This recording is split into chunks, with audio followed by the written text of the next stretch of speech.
Gospel is not about hiring. It's not about teaching about employment. It was about the kingdom of heaven.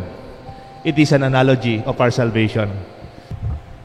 In the name of the Father, the Son, and the Holy Spirit. Amen. Meritocracy and generosity.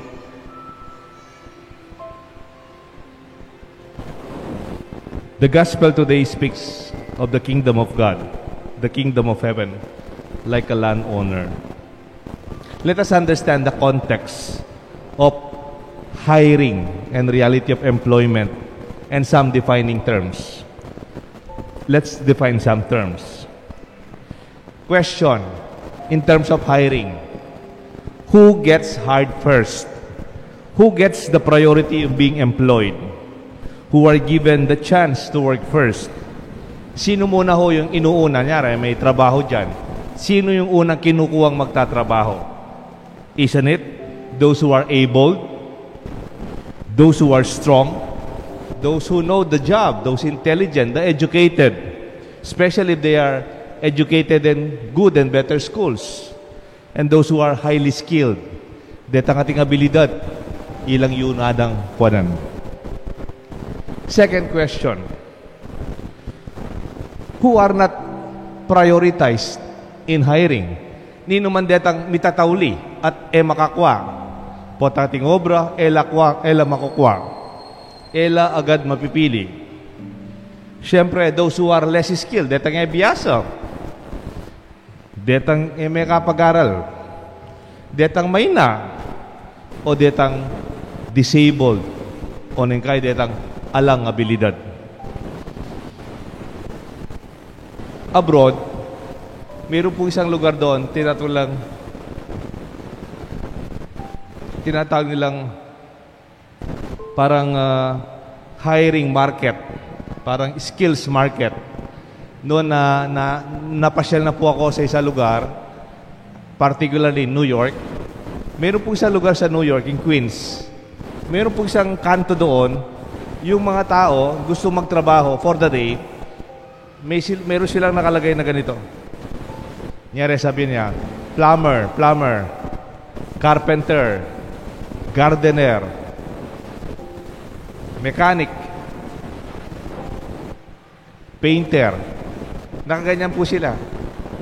Usually, meron silang suke, meron silang referral. Pag nakatayo ka doon, usually nakukuha yung magaling, yung balitang magaling, kailangan, at yung hindi masyadong magaling, naiiwan. I think during the times of Jesus, people are standing at the marketplace. They are also part of the skills market or job market, tawag natin ngayon. Pero yung mga magagaling talaga, kung nasa HR, Human Resource Department ka, you prioritize the best. And there's a term in my homily, ang title niya, meritocracy. What is this? When we are evaluated out of our merit, ano ang abilidad mo? Ano ang kaya mo? Anong ginawa mo?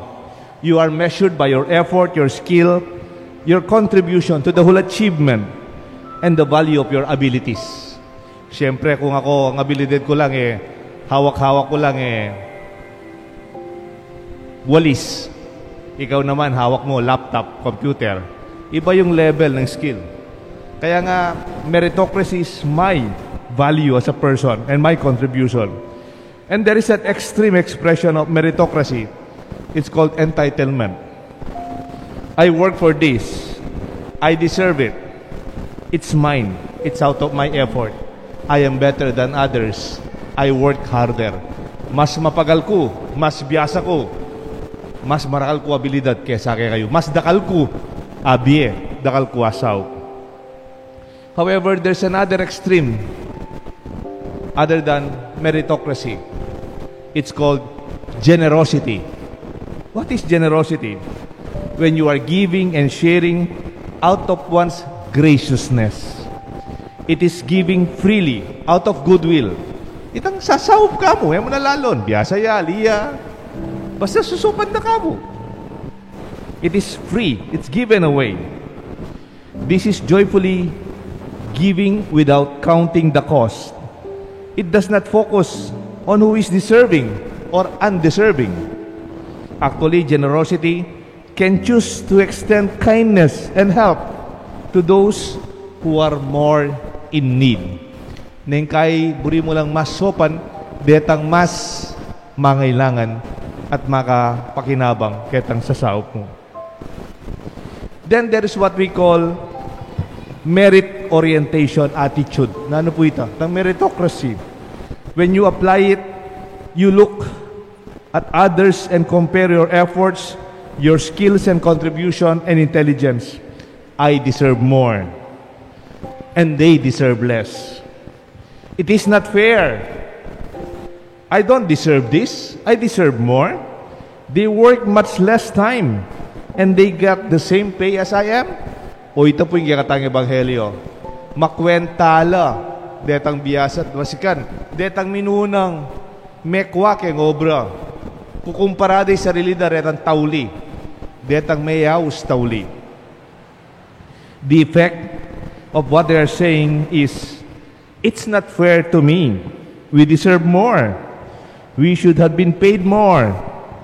But they forget the agreement. It is just. It is called justice. That was the wage they agreed to receive. And it is acceptable. E ano mang gagarabyadwan nga napin ng Ebanghelyo. They are not given less. They also had the advantage of being the type who were more favored. Maybe they were more skilled, physically fit, better in terms of education, more skilled. They are more articulate. Siguro niya minunala, uling mas maabilidadlad masikan. The merit-oriented attitude, even if they got what they deserve and work for, still they feel like they were victims of injustice. They feel jealous, unfair, if the master is generous with the ones they call latecomers. They don't meet tauli.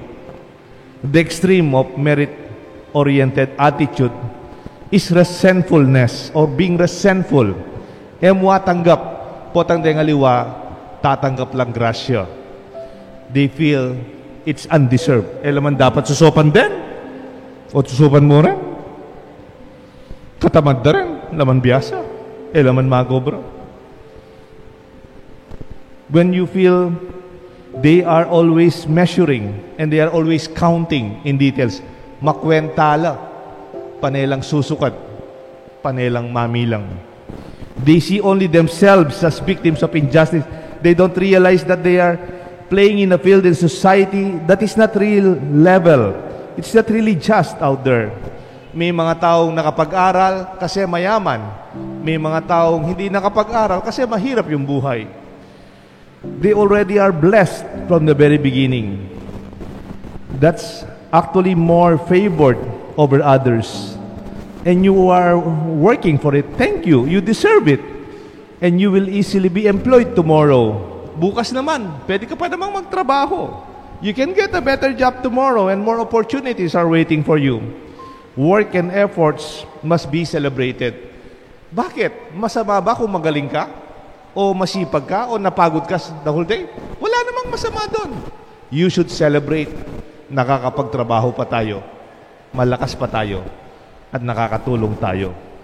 Why feel bad when you gave your best? You do not appreciate the efforts of your hard work? Because doing good itself is good in itself. There's a second perspective.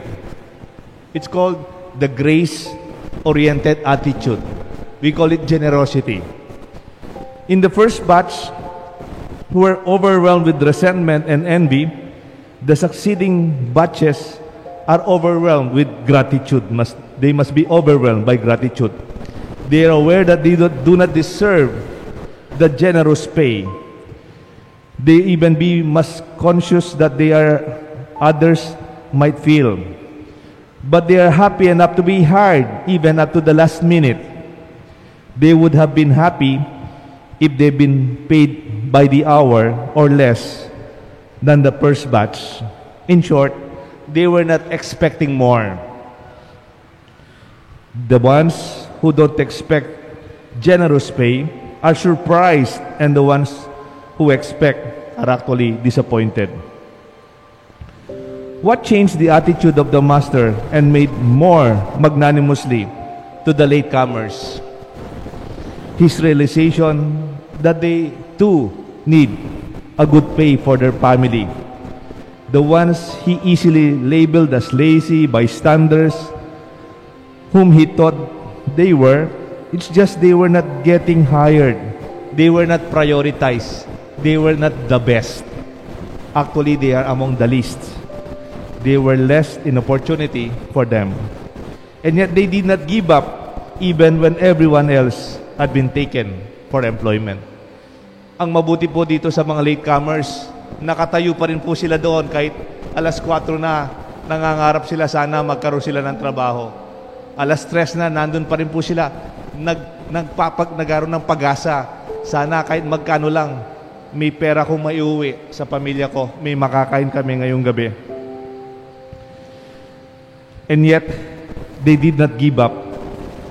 They were still waiting to be hired.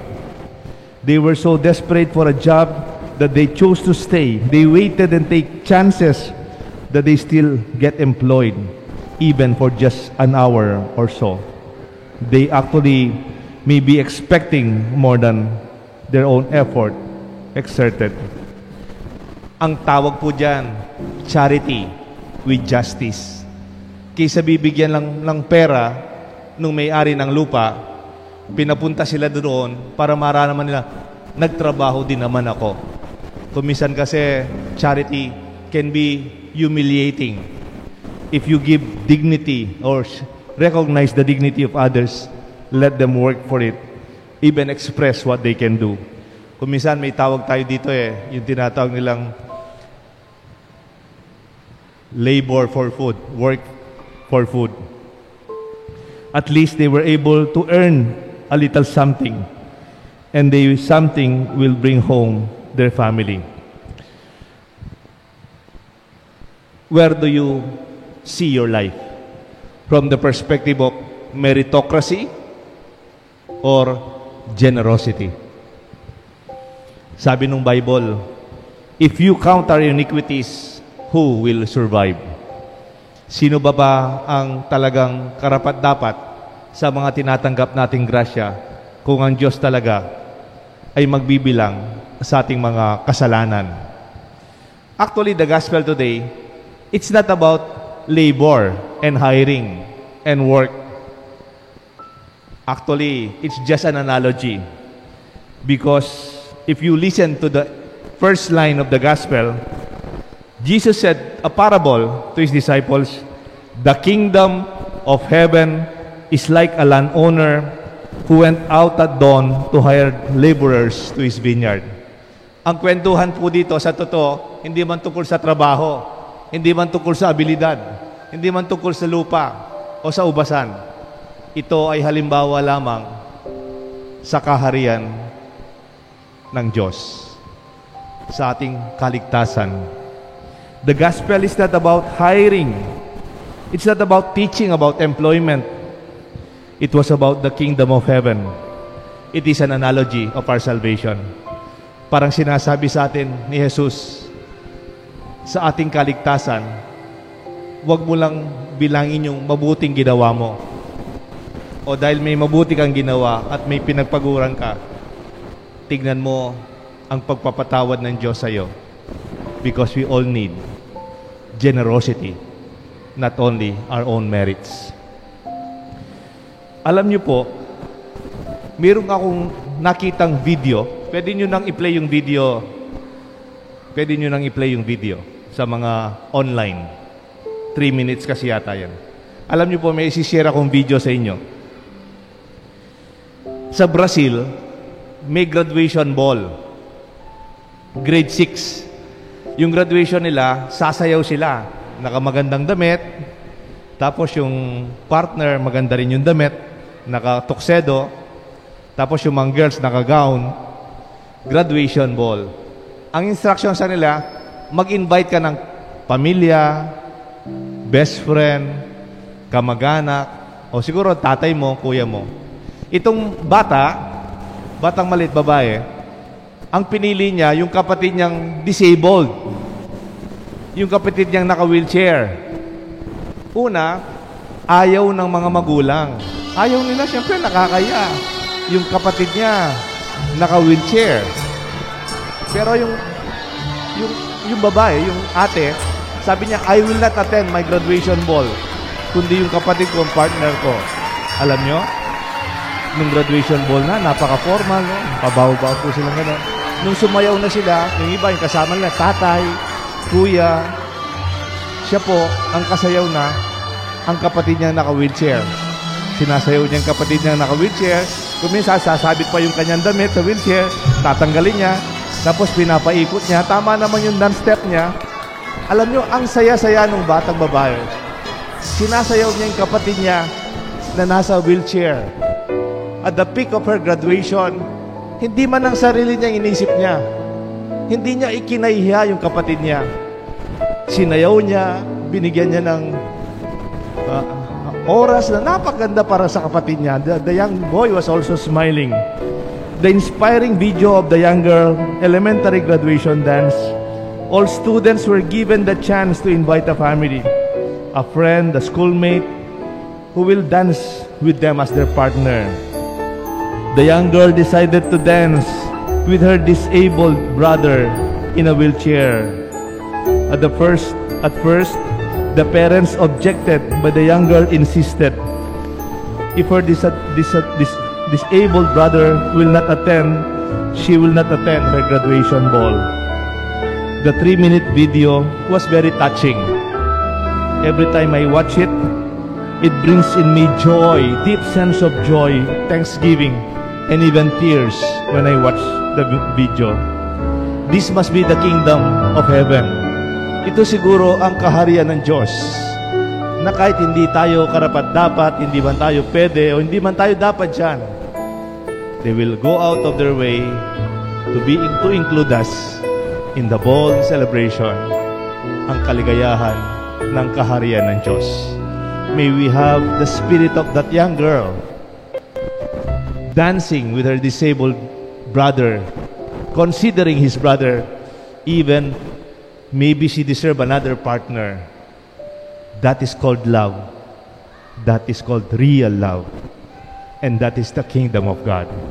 That is also the story of the landowner who invited even the least, and the lost to be part and to receive the grace of that story. It's meritocracy or generosity. May God bless us all, the Father, the Son, and the Holy Spirit. Amen.